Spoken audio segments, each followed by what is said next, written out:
नमस्ते दोस्तों, स्वागत है आपका मेरे YouTube चैनल पर। आज के इस वीडियो में हम बात करने वाले हैं what is a corporate action, यानी कॉर्पोरेट एक्शन क्या होता है।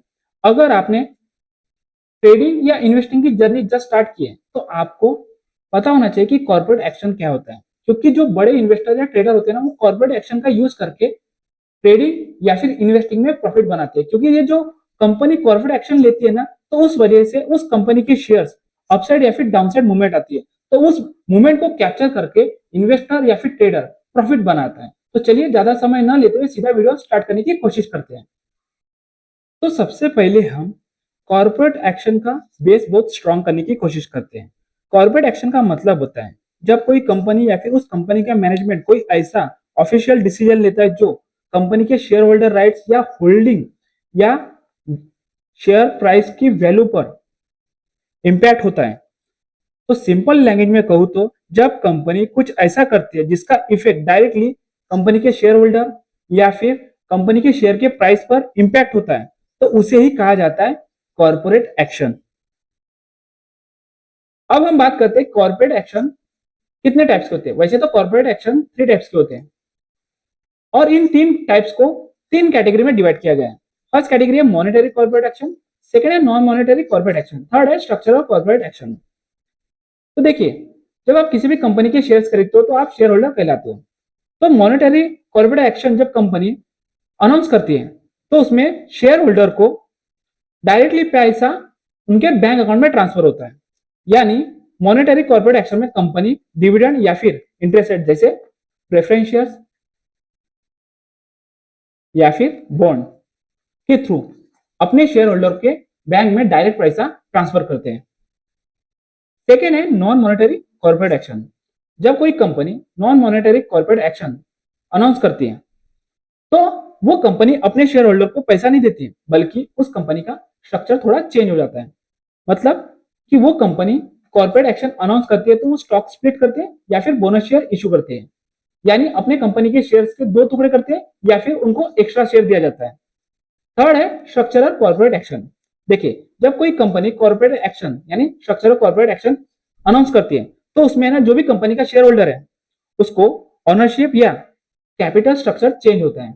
यानी कंपनी क्या करती है, कॉर्पोरेट एक्शन में जब स्ट्रक्चरल कॉर्पोरेट एक्शन अनाउंस होता है तो शेयर का बायबैक होता है या फिर कंपनी मर्जर या फिर डीमर्जर करती है या फिर कंपनी कभी कभी राइट इशू इशू करती है। तो हम डिविडेंड क्या होता है, स्टॉक स्प्लिट क्या होता है, बोनस शेयर क्या होता है, शेयर बायबैक, मर्जर डीमर्जर क्या होता है, राइट इशू, ये सबको वन बाय वन समझने की कोशिश करेंगे नेक्स्ट वीडियो में। तो सबसे पहले हम समझने की कोशिश करते हैं व्हाट इज डिविडेंड, यानी डिविडेंड क्या होता है। तो देखिए, अगर आप एक बिगनर इन्वेस्टर हो या फिर इन्वेस्टिंग की जर्नी जस्ट स्टार्ट करना चाहते हो तो आपको डिविडेंड के बारे में पता होना चाहिए, क्योंकि डिविडेंड आपके लिए फायदेमंद होता है। देखिए, डिविडेंड का सिंपल सा मतलब होता है जब किसी भी कंपनी को प्रॉफिट होता है तो प्रॉफिट का एक हिस्सा कंपनी अपने शेयर होल्डर के साथ शेयर करती है। जब आप किसी भी कंपनी के कुछ शेयर खरीदो, चाहे आप 1 शेयर खरीदो चाहे आप 100 शेयर खरीदो, तो आप उस कंपनी के कस्टमर्स नहीं होते हो, ना ही आप उस कंपनी के ट्रेडर्स होते हो। आप उस कंपनी के पार्शियल ऑनर बन जाते हो। और जब कोई भी किसी कंपनी का ऑनर बनता है तो वो कंपनी के प्रॉफिट का हिस्से का हकदार हो जाता है और हिस्सा मिलना नेचुरल है। तो इसी प्रॉफिट शेयरिंग को कहा जाता है फाइनेंशियल टर्म में डिविडेंड। अब हम एक रियल लाइफ एग्जांपल लेकर समझने की कोशिश करते हैं कि डिविडेंड क्या होता है। देखिए, आपने वेदांता का नाम सुना होगा। वेदांता के फाउंडर पता है आपको कौन है? वेदांता के फाउंडर है अनिल अग्रवाल।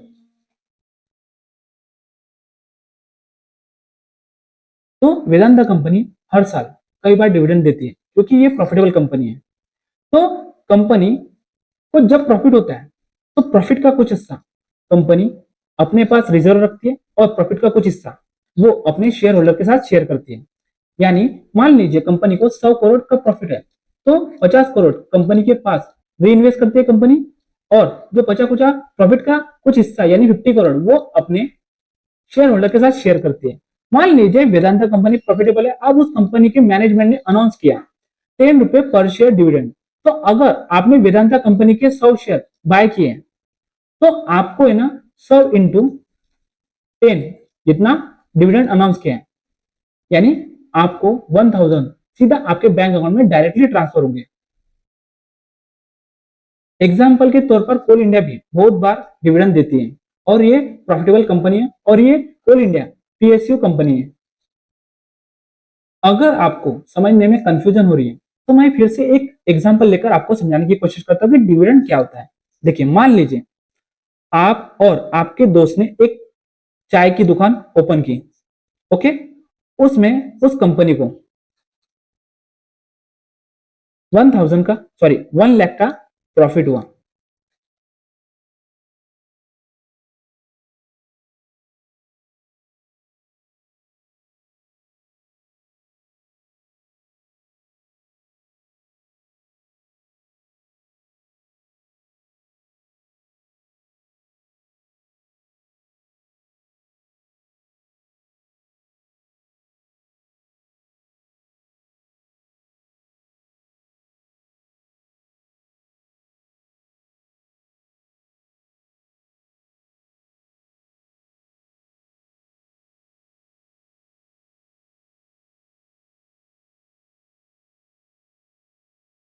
अब हम एक रियल लाइफ एग्जांपल लेकर समझने की कोशिश करते हैं, वो भी सिंपल लैंग्वेज में। मान लीजिए आप और आपके दोस्त ने एक चाय की दुकान खोली, ओके,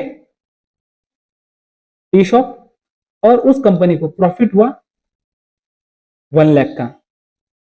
और आप डिसाइड करते हो कि 60,000 बिजनेस में री इन्वेस्ट करेंगे और प्रॉफिट का जो 40% है यानी 40,000 वो ऑनर में आपस में बांट लेंगे और यही होता है 40,000 डिविडेंड। स्टॉक मार्केट में भी सेम कंसेप्ट होता है, सिर्फ कंपनी बड़ी होने की वजह से ये हमें बड़ा लगता है। अब हम बात करते हैं सबसे इंपॉर्टेंट सवाल की। वो सवाल है where does the dividend money come from, यानी डिविडेंड का पैसा कहां से आता है।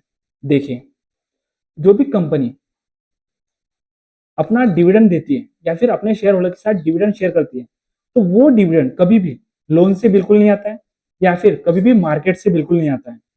डिविडेंड आता है कंपनी के करंट ईयर के प्रॉफिट से या फिर पास्ट एक्यूमुलेट रिजर्व से आते हैं। इंपॉर्टेंट रूल, अगर कंपनी के पास प्रॉफिट या रिजर्व बिल्कुल नहीं है तो वो लीगली डिविडेंड डिक्लेयर नहीं कर सकती। इसीलिए डिविडेंड देना कंपनी की फाइनेंशियल स्ट्रेंथ एंड स्टेबिलिटी का साइन होता है। लेकिन जो बिगनर इन्वेस्टर है ना, उनके मन में कई सवाल आते हैं। हो सकता है उसमें से एक सवाल ये भी हो, वो सवाल है व्हाई डज अ कंपनी पे डिविडेंड, यानी कंपनी डिविडेंड क्यों देती है। देखिए, लोग अक्सर पूछते हैं जब कोई कंपनी प्रॉफिट बना रही है तो वो पूरा प्रॉफिट अपने कंपनी में री इन्वेस्ट क्यों नहीं करती। देखिए, कोल इंडिया ना साल में 4 टाइम्स या फिर 5 टाइम्स डिविडेंड पे करती है। तो मैं इसका आंसर बहुत ही लॉजिकल दूंगा। देखिए, फर्स्ट आंसर है टू रिवॉर्ड शेयर होल्डर, यानी शेयर होल्डर्स को रिवॉर्ड देने के लिए कंपनी डिविडेंड देती है। कंपनी ये मैसेज देती है अपने शेयर होल्डर को कि आपने हम पर भरोसा किया है तो हम आपको रिवॉर्ड देंगे। सेकेंड आंसर है कंपनी बिजनेस मैच्योरिटी शो करने के लिए डिविडेंड देती है। जब कंपनी की स्टेबल डिविडेंड देती है तो लोगों को एक मैसेज पहुंचता है कि कंपनी बहुत एक्सपांड हो चुकी है और ये प्रॉफिटेबल कंपनी है। थर्ड आंसर है इन्वेस्टर कॉन्फिडेंस बिल्ड करने के लिए कंपनी कभी कभी डिविडेंड बांटती है। अगर कंपनी डिविडेंड दे रही है तो रेगुलर डिविडेंड की वजह से कंपनी पर ट्रस्ट और क्रेडिबिलिटी बढ़ती है। और फोर्थ आंसर है लॉन्ग टर्म इन्वेस्टर को अट्रैक्ट करने के लिए कंपनी कभी कभी डिविडेंड देती है। डिविडेंड देने का मतलब कंपनी बोल रही है हम सिर्फ ग्रोथ स्टोरी नहीं, कैश मशीन भी है जो आपको या अपने शेयर होल्डर के साथ शेयर कर रहे हैं। अब हम समझने की कोशिश करते हैं कि डिविडेंड कितने टाइप्स के होते हैं, वो भी विथ एग्जांपल के साथ। डिविडेंड 5 टाइप्स के होते हैं और डिविडेंड को 5 कैटेगरी में बांटा गया है। फर्स्ट कैटेगरी है फाइनल डिविडेंड, सेकंड अंतरिम डिविडेंड, थर्ड है स्पेशल डिविडेंड, फोर्थ है कैश डिविडेंड, फिफ्थ है स्टॉक डिविडेंड। सबसे पहले बात करते हैं फाइनल डिविडेंड। जब कोई कंपनी फाइनल डिविडेंड अनाउंस करती है तो कंपनी है ना फाइनेंशियल ईयर के एंड में ये डिविडेंड देती है। और जब कंपनी एजीएम मीटिंग करती है यानी एनुअल ग्रोथ मीटिंग करती है तो वहां अप्रूव होता है ये डिविडेंड देने का। एग्जाम्पल के तौर पर आईटीसी ने FY यानी फाइनेंशियल ईयर के एंड में 6 रुपए पर शेयर फाइनल डिविडेंड अनाउंस किया, तो ये 6 रुपए आपके बैंक अकाउंट में डायरेक्ट ट्रांसफर होंगे। सेकेंड डिविडेंड की बात करते हैं, वो है अंतरिम डिविडेंड। देखिए, जब कोई कंपनी अंतरिम डिविडेंड अनाउंस करती है तो ये है ना फाइनेंशियल ईयर के बीच में देती है ये डिविडेंड, और उस कंपनी का बोर्ड है ना वो डिसाइड करता है कि शेयर होल्डर को कितना डिविडेंड देना है। एग्जाम्पल के तौर पर इन्फोसिस ने दिसंबर में डिसाइड किया कि अंतरिम डिविडेंड देना है। अब बात करते हैं स्पेशल डिविडेंड। जब कोई कंपनी स्पेशल डिविडेंड दे रही है तो इसका मतलब है कि वो company one time extra dividend दे रही है। हो सकता है कंपनी ने कोई लैंड खरीदा है और उस लैंड को बेचकर या फिर वाइंडफॉल प्रॉफिट हुआ है कंपनी को, तब कंपनी इस तरह का स्पेशल डिविडेंड अनाउंस करती है। एग्जाम्पल के तौर पर मान लीजिए कंपनी के पास बहुत सारे एसेट है, लैंड, तो कंपनी ने कुछ लैंड पड़ा था तो लैंड सेल किया कंपनी ने, और जो भी प्रॉफिट है वो अपने शेयर होल्डर के साथ शेयर किया। और इसी तरह से कई कंपनियां अपने स्पेशल डिविडेंड डिक्लेयर करती है या फिर अनाउंस करती है। फोर्थ डिविडेंड है कैश डिविडेंड। देखिए, कभी कभी इस तरह की डिविडेंड कंपनियां अनाउंस करती हैं। ये कैश डिविडेंड अनाउंस होता है ना तो सीधा कंपनी के बैंक अकाउंट से शेयर होल्डर के बैंक अकाउंट में डायरेक्ट पैसा ट्रांसफर होता है, और इंडिया में सबसे ज्यादा ये कॉमन माना जाता है। अब बात करते हैं सबसे लास्ट डिविडेंड की, वो है स्टॉक डिविडेंड। देखिए, ये रेयर है हमारे इंडिया में, लेकिन कैश के बदले कंपनियां शेयर्स देती है या फिर शेयर्स के बदले शेयर्स देती है। मोस्टली फॉरेन मार्केट में ये सबसे ज्यादा पॉपुलर है। अब हम डिविडेंड डिक्लेरेशन प्रोसेस को सिंपल लैंग्वेज में समझने की कोशिश करते हैं, वो भी स्टेप बाय स्टेप। जब किसी कंपनी को प्रॉफिट होता है तो वो कंपनी प्रॉफिट का कुछ हिस्सा अपने शेयर होल्डर के साथ डिविडेंड के तौर पर शेयर करती है। डिविडेंड एक रेगुलेटेड लीगल प्रोसेस से मिलता है। देखिए, जब कंपनी प्रॉफिट जनरेट करती है तो कंपनी बोर्ड मीटिंग लेती है।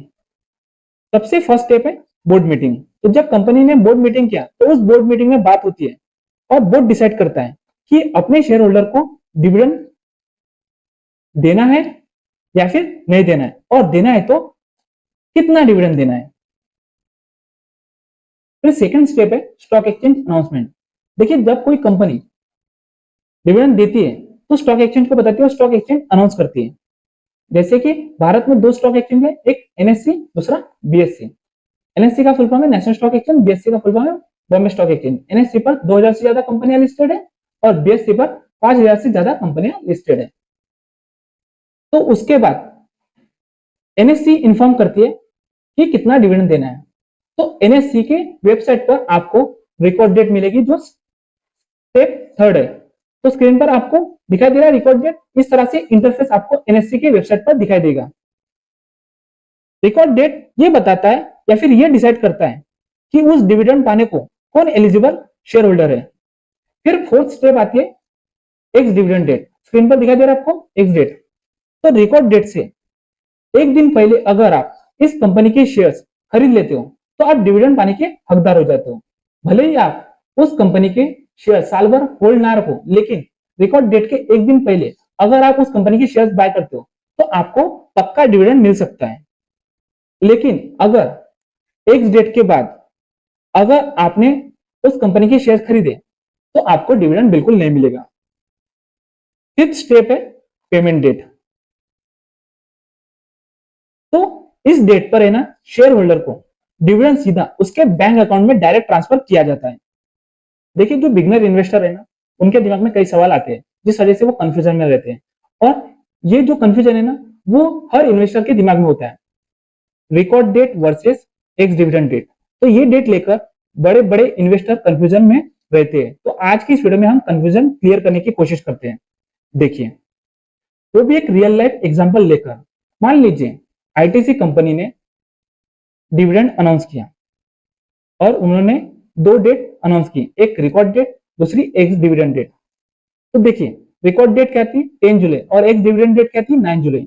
अगर आप 9 जुलाई के पहले उस कंपनी के शेयर्स बाय करते हो तो आप डिविडेंड पाने के हकदार हो जाते हो। लेकिन अगर आप इस एक्स डिविडेंड के बाद उस कंपनी के शेयर्स बाय करते हो तो आपको उस कंपनी का डिविडेंड बिल्कुल नहीं मिलेगा।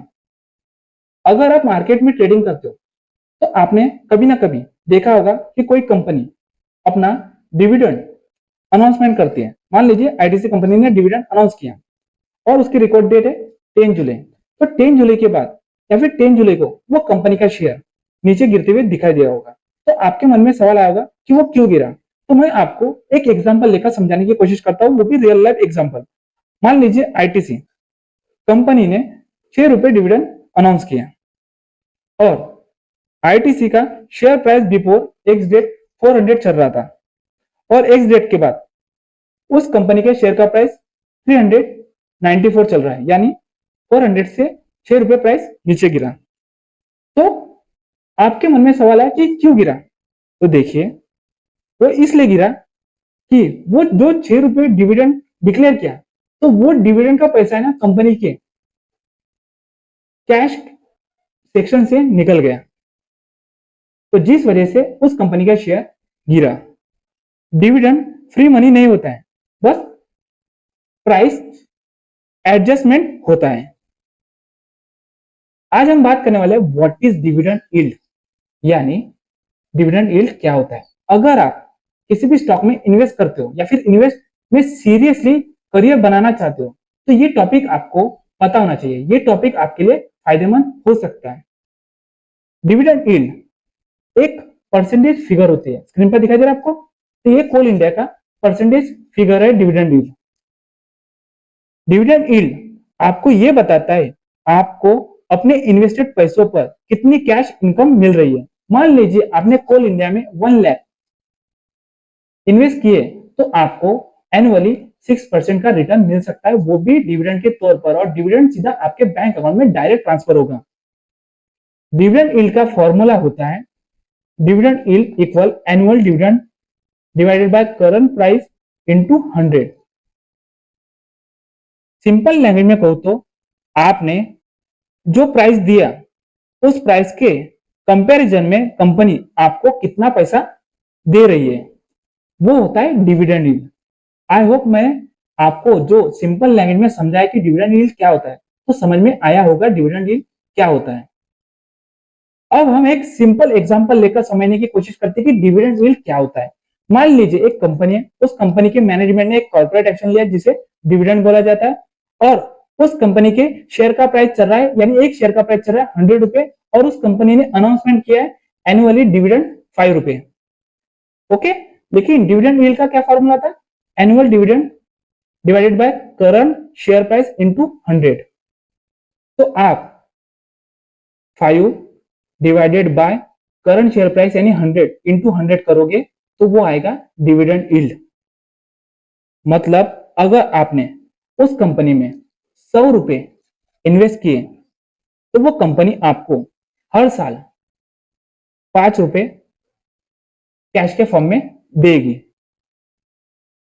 अब हम एक रियल लाइफ एग्जांपल लेकर समझाने की कोशिश करते हैं डिविडेंड यील्ड क्या होता है। मान लीजिए आईटीसी कंपनी ने एनुअल डिविडेंड अनाउंस किया और आईटीसी कंपनी के शेयर का प्राइस 400 रुपए चल रहा है और उस कंपनी ने डिविडेंड शेयर किया 16 रुपए। ओके, तो डिविडेंड यील्ड का फॉर्मूला क्या था, annual dividend divided by current share price into 100। तो एनुअल डिविडेंड कितना अनाउंस किया था आईटीसी कंपनी ने 16 रुपए, और डिवाइडेड बाय हमें क्या करना होता है करंट शेयर प्राइस, यानी कंपनी का एक शेयर का प्राइस कितना चल रहा है। तो 400 आईटीसी कंपनी का शेयर का प्राइस चल रहा है, तो डिवाइडेड बाय 400 इंटू 100 करोगे तो कितना आ रहा है डिविडेंड यील्ड? 4%। मतलब अगर आपने आईटीसी कंपनी में 4 लाख इन्वेस्ट किए तो आपको वो कंपनी 16,000 साल का डिविडेंड देगी और ये 16,000 आपके बैंक अकाउंट में डायरेक्ट ट्रांसफर होगा। अगर आप एक बिगनर इन्वेस्टर हो तो आपने डिविडेंड पे आउट रेशियो के बारे में कहीं सुना होगा या फिर डिविडेंड पे आउट रेशियो के बारे में आपने कहीं पढ़ा होगा। तो आज की इस वीडियो में हम वही समझने वाले कि डिविडेंड पे आउट रेशियो क्या होता है। देखिए, ये जो डिविडेंड पे आउट रेशियो है ना, वो ये बताता है जब आप किसी भी कंपनी के शेयर्स खरीदते हो और वो कंपनी जब डिविडेंड देने वाली है तो डिविडेंड पे आउट रेशियो ये बताता है कि कंपनी अपने प्रॉफिट का कितना परसेंट डिविडेंड में दे रही है। उसका फॉर्मूला है dividend pay out ratio equal dividend divided by net profit into 100। तो हम एक सिंपल एग्जांपल लेकर समझने की कोशिश करते हैं। मान लीजिए एक कंपनी है और आप उस कंपनी के शेयर होल्डर हो। तो जब कंपनी 100 करोड़ प्रॉफिट कमाती है तो उसमें से कुछ हिस्सा डिविडेंड में पे करती है। यानी मान लीजिए उस कंपनी ने 100 करोड़ से 30 करोड़ अपने शेयर होल्डर को डिविडेंड देने की घोषणा की। तो इसका मतलब क्या हुआ कि डिविडेंड पे आउट रेशियो 30% हुआ। मतलब कंपनी ने 30% प्रॉफिट का हिस्सा शेयर होल्डर को दिया और जो प्रॉफिट का 70% है वो अपने कंपनी में री इन्वेस्ट किया। हम रियल लाइफ एग्जांपल लेकर समझने की कोशिश करते हैं। मान लीजिए एक कंपनी है, ओके, उस कंपनी का ईपीएस यानी अर्निंग पर शेयर 20 रुपए और उस कंपनी ने डिविडेंड 10 रुपए अनाउंस किया। तो डिविडेंड पे आउट रेशियो का फॉर्मूला क्या था? Dividend divided by net profit into 100। तो सबसे पहले dividend divided by earning per share into 100। तो कितना डिविडेंड पे आउट रेशियो हुआ? 50%। कंपनी अपना आधा प्रॉफिट डिस्ट्रीब्यूट कर रही है। देखिए आपको यहां ईपीएस दिखाई दे रहा है। ये होता है एक शेयर की वैल्यू, सॉरी, एक शेयर पर कंपनी कितना प्रॉफिट बना रही है वो होती है वैल्यू। यहां दिखाई दे रहा है डिविडेंड पे आउट रेशियो। तो आप इस तरह से कैलकुलेट कर सकते हो किसी भी कंपनी का dividend pay out ratio.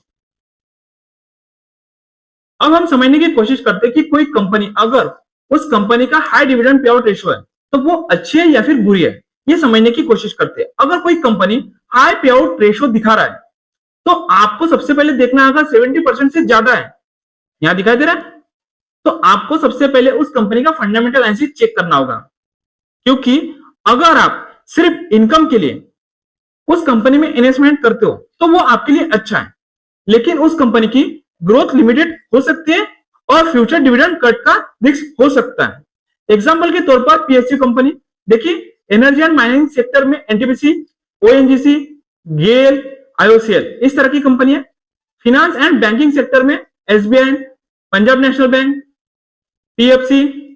Defence sector में Hindustan Unilever, Bharat electronics limited company, infrastructure and engineering limited company में भेल, इस तरह की कंपनियां पीएसयू सेक्टर में डिविडेंड बांटती है। तो आपको फंडामेंटल एनालिसिस आना चाहिए और फंडामेंटली स्ट्रॉन्ग कंपनी में ही इन्वेस्टमेंट करना चाहिए।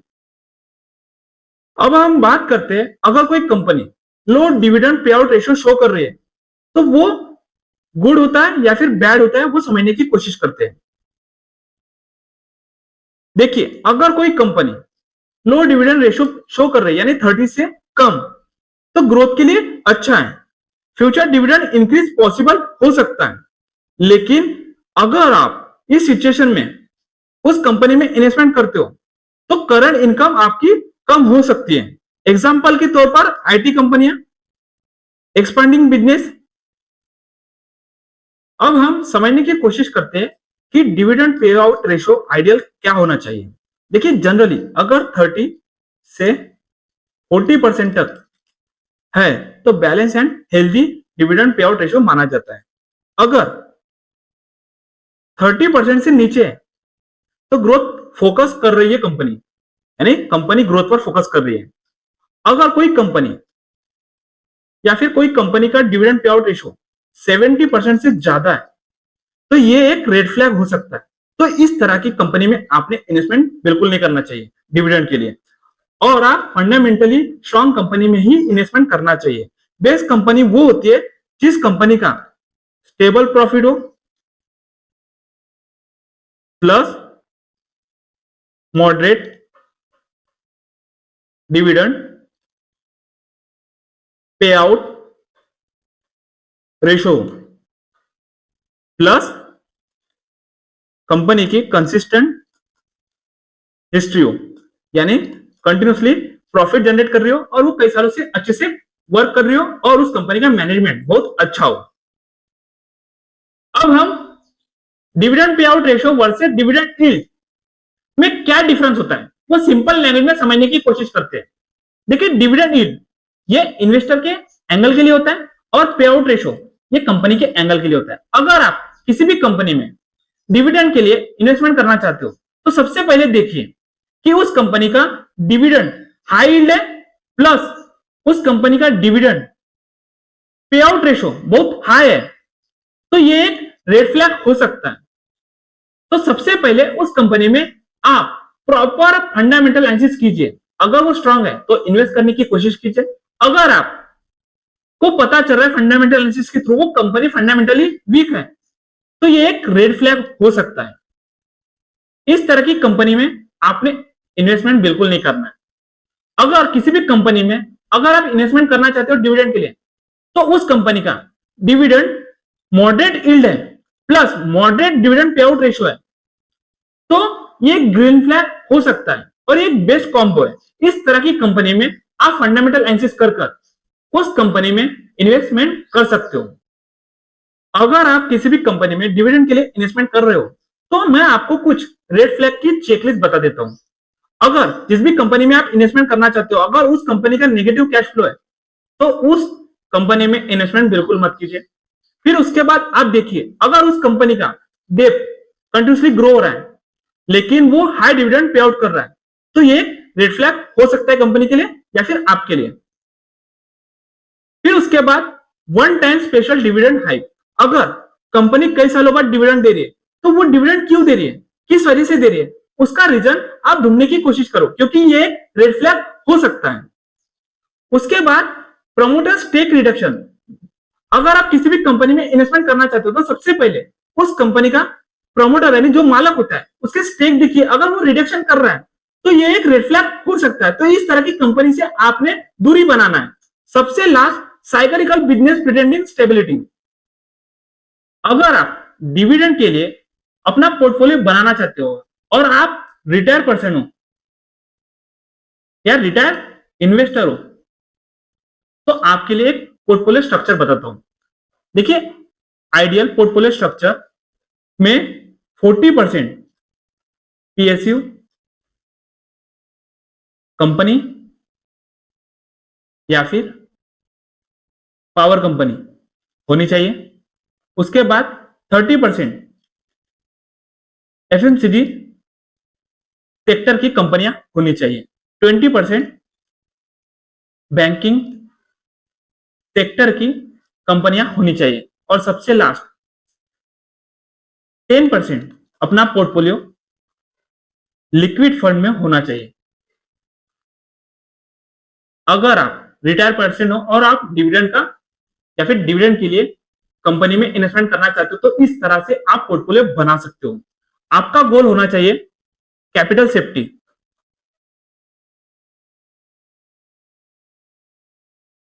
क्वार्टरली या फिर ईयरली हमें इनकम मिलना चाहिए और हम जो भी हमारे इंडिया का इन्फ्लेशन है उसको बीट कर सके। और inflation beating growth rule, no, आपको एक रूल बनाना होगा, no small cap dividend stocks हमारे पोर्टफोलियो में बिल्कुल नहीं होना चाहिए और नो स्पेकुलेटिव पीएसयू कंपनीज हमारे डिविडेंड पोर्टफोलियो स्ट्रक्चर में बिल्कुल नहीं होना चाहिए।